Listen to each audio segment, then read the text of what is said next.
Halo Sobat Harjo, kali ini tim jelajah mengunjungi Leker dan Pukis Pak Min yang ada di depan Alfamart Ngixigondo, Kota Jogja. Sesuai dengan namanya, pemilik usaha kuliner ini adalah Pak Min atau nama lengkapnya Muslimin.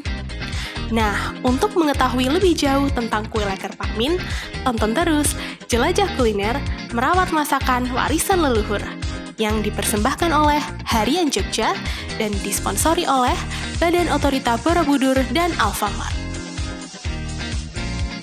Nama saya Muslimin dengan panggilan Pak Min. Dari tahun 91 saya telah ikut sama orang dan selama 19 tahun saya ikut orang dan berusaha ingin punya sendiri. Akhirnya saya ngontrak dan saya juga kesulitan untuk modal. Modalnya kesulitan, saya kesana kemari pinjam sama sanak saudara. Akhirnya saya berhasil dapat pinjaman dan pinjaman itu besar kecilnya saya manfaatkan untuk usaha satu dan 3 bulan nambah satu lagi, per 2 bulan nambah satu, hingga akhirnya saya mempunyai terakhir itu 41 outlet. Pertama itu saya masih kesulitan juga untuk mencari, yang pertama mencari modal dan kemudian alat-alatnya. Setelah itu saya nanya sama teman-teman, akhirnya untuk alat-alat itu yang menurut saya itu bagus ya, cari di sana, di mana gitu. Akhirnya saya mendapatkan nomornya untuk pesan seperti loyang, seperti gerobak, seperti apa itu. Nah, lama-kelamaan saya gerobak akhirnya produksi sendiri, buat sendiri. Kalau modal dulu saya pinjam dari saudara ya. Memang kalau modal sih perih sekali Mas, mau pinjam berupa uang nggak bisa. Akhirnya saya meminjam di PKB untuk modal ya sama saudara. Dan akhirnya saya pinjamkan ke sebuah bank untuk bisa mendapatkan uang untuk modal ini, kue leker dan kue pukisnya. Dan saya modal awal itu saya pinjam itu 10 jutaan. 10 jutaan itu baru dapat 2 outlet. Itu masih kurang. Nah, akhirnya kan jalan dulu satu, sambil jalan akhirnya satu outlet itu terpenuhi lengkap. Dan saya tuh sampai hampir 1 tahun mempunyai 3 dulu, sementara di 3. Ya, saya bertahan di 3 outlet selama 1 tahun.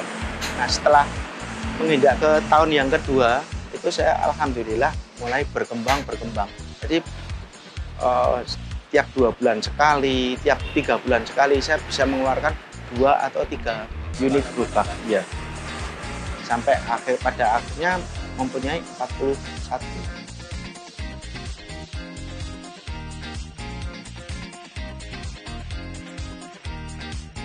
Outlet pertama di depan Gardena, dan outlet kedua itu di Kiai Mojo Joli.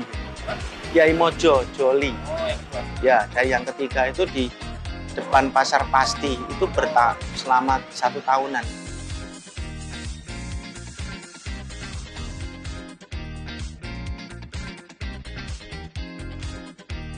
Alhamdulillah kalau di depan Gardena itu saya membuatnya itu optimis di bidang leker. Itu pertama saya juga nggak nyangka yang pas depan Gardena itu. Saya pertama buka hari pertama juga ibaratnya orang itu kayak menanam batu ya. Nah, itu alhamdulillah itu omset pertama itu di atas 500. Ya. Tapi khusus di depan Gardena. Kalau yang lain di Gardena ya ada 100, ada 200, variasi lah. Dan hari kedua ternyata meningkatnya lebih tajam, bisa 2-3 kali lipat. Sehingga membuat saya tuh optimis ya, ingin wah ini.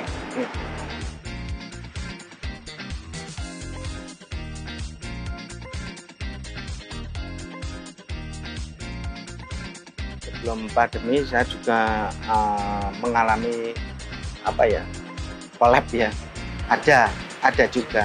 Dan ketika naik juga ada kendala ketika pas turun juga ada kendala, itu pasti ada. Suka dukanya gini, kalau saya ketika ketika pas di atas itu ibaratnya banyak angin. Ketika naik puncak itu banyak angin, tapi saya alhamdulillah bisa melewati.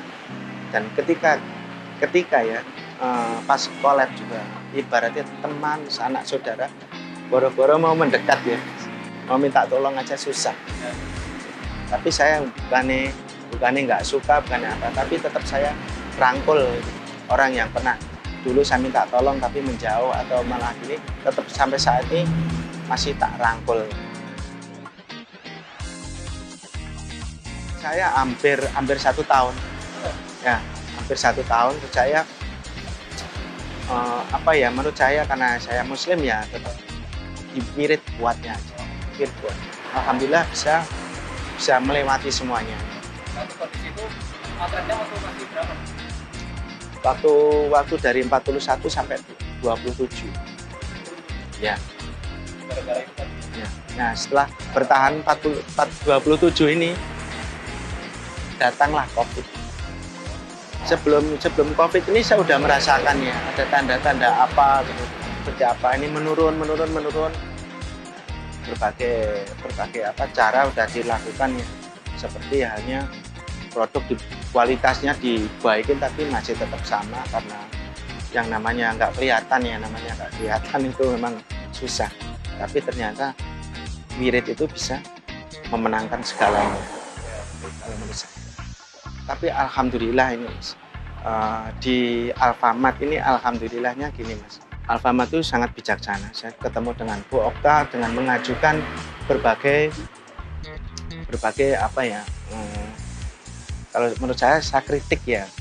Misalnya saya nggak jualan bayarnya telat atau gimana, atau mungkin dengan saya nggak jualan tapi saya pengen di sini ya, tapi akhirnya boleh. Misalnya saya nggak jualan 3 bulan, hanya bayar apa ya waktu itu, hanya bayar apa kurang inget. Tapi selama 3 bulan itu cuma bayar 25% apa agak lupa Mas. Iya, ya memang banyak membantu di Alfamart itu karena apa? Kalau di lain Alfamart itu harus bayar full. Dan di Alfamart itu kalau nggak mau jualan itu harus bikin surat perjanjian nggak jualan, misalnya 2 atau 3 bulan nggak jualan, itu aman-aman aja nggak ditagih uang. Dan pada waktu itu titik terakhir ya, ibaratnya mau jatuh bangun, Alfamart itu memberikan diskon 50% ya. Akhirnya saya musyawarah dengan Ibu Okta, dan Ibu Okta mungkin lanjut ke atasan, akhirnya berhasil seperti itu dan sangat membantu, sangat menolong itu pada waktu pandemi.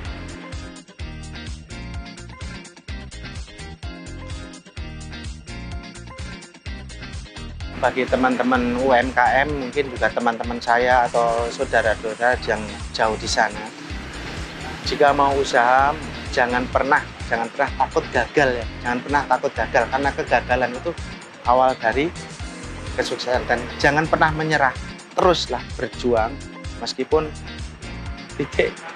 sampai sampai lelah, sampai ibaratnya sampai nggak bisa melangkah, teruslah berjalan dan jangan pernah menyerah. Untuk apapun usahanya, apapun itu pasti ada rintangan dan ada cobaan, karena semua kesuksesan itu tidak langsung sukses begitu aja, pasti ada kendalanya. Dan buat teman-teman jangan pernah menyerah, jangan pernah pantang mundur, teruslah maju sampai mimpi-mimpinya tercapai dan terwujud gitu. Kalau kita konsisten juga ya Pak? Iya, betul. Itu. Akhirnya bisa nyobain jajanan kesukaan aku waktu SD. Usaha seperti ini ternyata membutuhkan kesabaran yang ekstra. 19 tahun Pak Min ikut bekerja bersama orang lain hingga akhirnya berhasil membuka outletnya sendiri. Pada puncaknya Pak Min berhasil membuka 41 outlet hingga saat ini. Karena terdampak pandemi harus terpaksa menutup outletnya, hingga saat ini memiliki 14 outlet. Namun terlepas dari itu, Pak Min berhasil mempekerjakan keluarga dan tetangga-tetangga terdekatnya. Bahkan dalam sehari, Pak Min berhasil mendapatkan omset sebanyak 2 juta per outletnya. Menurut Pak Min, jangan pernah menyerah untuk berkewirausahaan. Yang terpenting adalah kita tetap yakin dan gigih. Yuk Sobat Harjo, ikutin aku jelajah kuliner warisan luhur. Yo yo yo yo yo.